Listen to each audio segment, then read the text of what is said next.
Canada is a multicultural nation. People from across the world come to Canada for better opportunities and change. With a nation that is 76% European, 14% Asian, 4% First Nation, and 3% African, we have a diverse number of cultures and races here in Canada. This abundance of different nations that live in Canada have many positive effects on the country, including things like a diverse number of events and festivals in our country. Canadian nationalism and Canadian patriotism are very similar in many ways. Our nationalistic side makes us want to be independent from the influence of our ancestral roots and the influence of the US. This mostly doesn't apply to all Canadians, as most of us see Canada as a patriotic country, which is true since Canadians all come together in order to cheer on our nation in global events, as well as show the love and pride of our country. We show that when called to the task, we are able to unite as one and show our Canadian determination and spirit.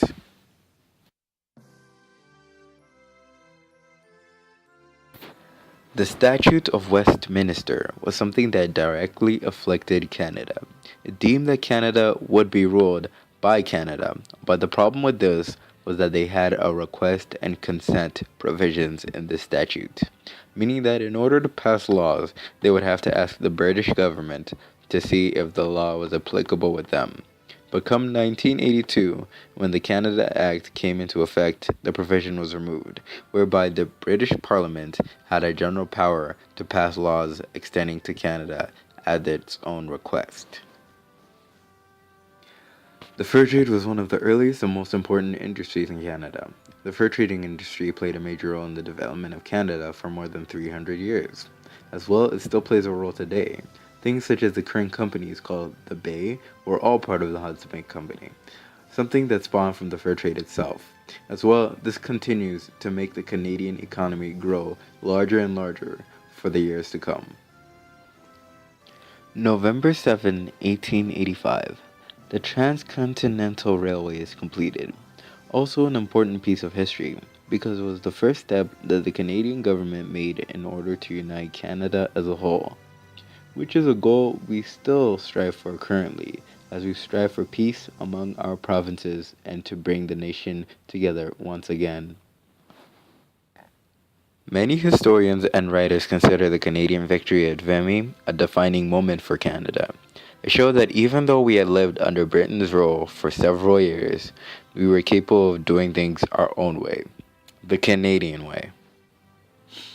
June 11, 2008. The Canadian government apologized to the Native community for how they acted in the residential schooling incident in roughly the 1920s through to the 80s.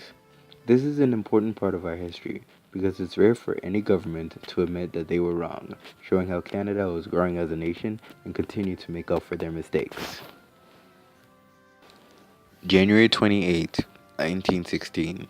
Women were given the right to vote in Manitoba after protests by people such as Nellie McClung.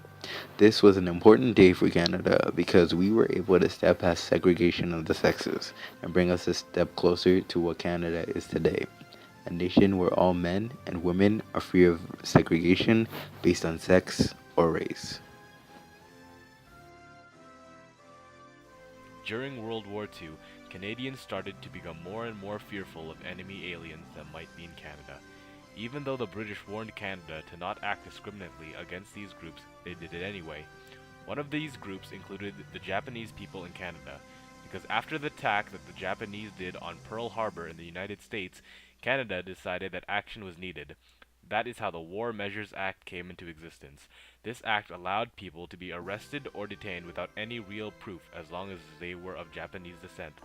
These people were forced into labor and wrongfully accused for being enemy aliens. We are very ashamed of what Canada had done to the Japanese people during this time and will always be a wound in our nation's history. Another negative thing that has happened within Canada is when the Canadian government did not believe that First Nations were being properly educated.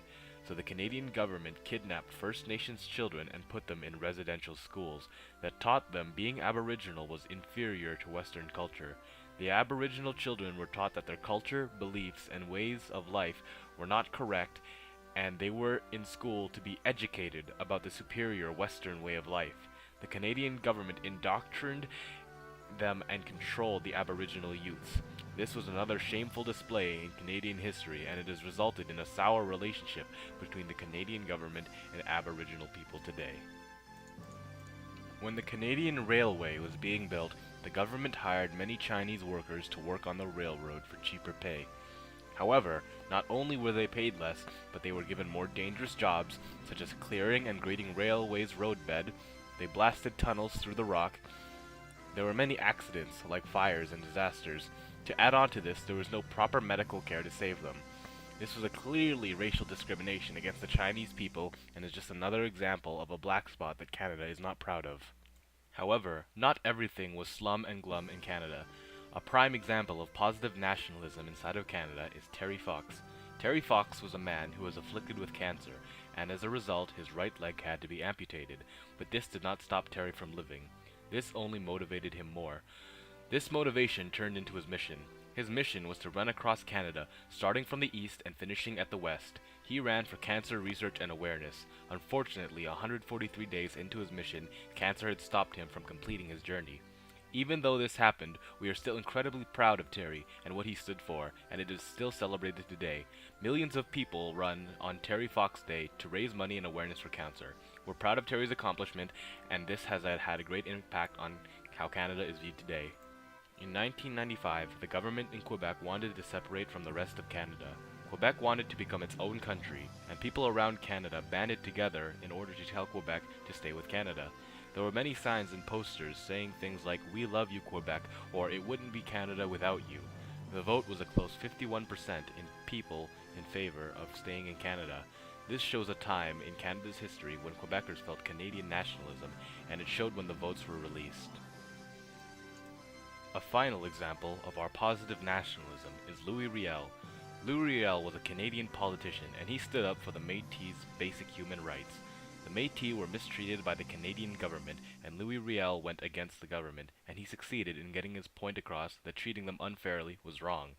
The Métis people remember Louis Riel as a hero, though even though he was executed for what he stood up for, he will be remembered throughout history.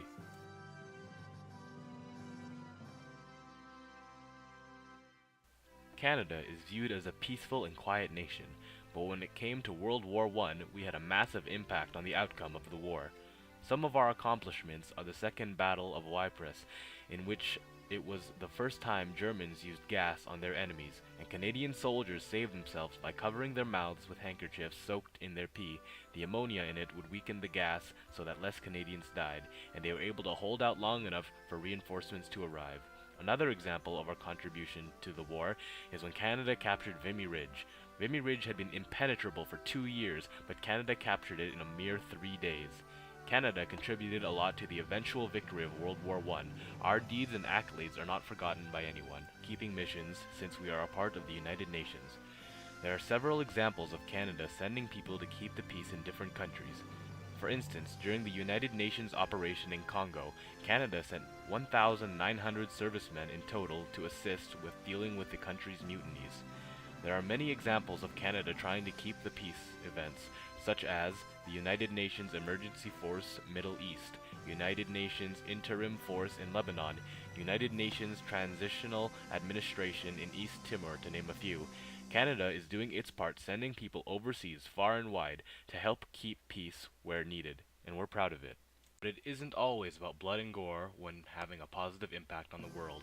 Just recently, Canada had won 2 gold medals in both men's and women's hockey. We are proud of the fact that our athletes represented our country and carried our hopes and dreams to our reality of winning the gold medal. This can be seen as a positive impact on the world by causing healthy competition among other nations and countries that are also competing in the games. When Britain called on Canada to help in World War I, Canadians dutifully volunteered. Many Canadians thought that this would be a glamorous adventure that they could not miss. However, this turned into just the opposite for Canada as a nation. Immigrants were discriminated against and their rights were taken away. This was called the War Measures Act. Veterans returned home to unemployment, and sacrifices for the war efforts were made by civilians, which meant food, fuel, sons, and also fathers. Conscription divided the country as a whole.